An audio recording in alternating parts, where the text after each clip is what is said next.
matud pa sa pulong sa Ginoo naa sila sa kakuyaw nga lugar, kuyaw nga dapit ug wala sila kagawasan.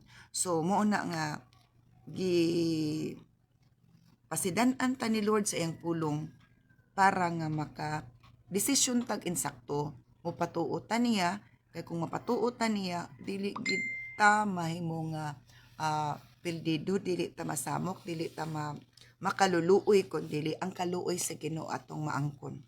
Ana ra gid na siya.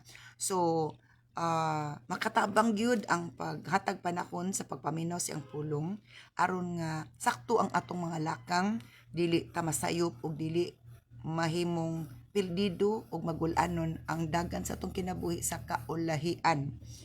Ingana ra siya.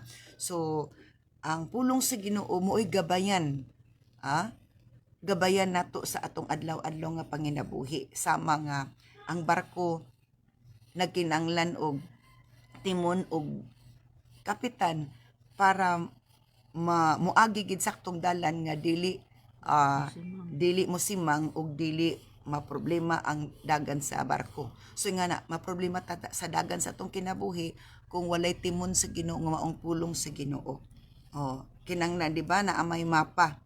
Kung dili ta kabisado mo gamit tag mapa or GPS bagaha kung natay cellphone nga naka-install ang GPS. So ang pulong sa Ginoo murag GPS.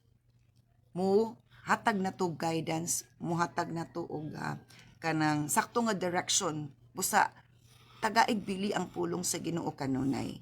Kay kung tagaan na to bili ang pulong sa Ginoo, hatag nato niglamdag giya nga dili ta masaag ug dili ta masayop, dili ta makaluluoy sa kaulahian. Kay nga naman kituluan man tag insaktuon sa ibuhaton. Muna nga at all times atong tagaagbili ang pulong sa Ginoo, kadili lang muhatag og direction og guidance, muhatag kini og kabusog sa atong kalag og espiritu. Kay mao ra man gid ang pagkaon sa atong kalag og espiritu. Kabusganan sa atong kalag espiritu, katagbawan kusog kalig-on sa atong kalag og espiritu, na kung malig-on atong kalag-lagos og malig-on atong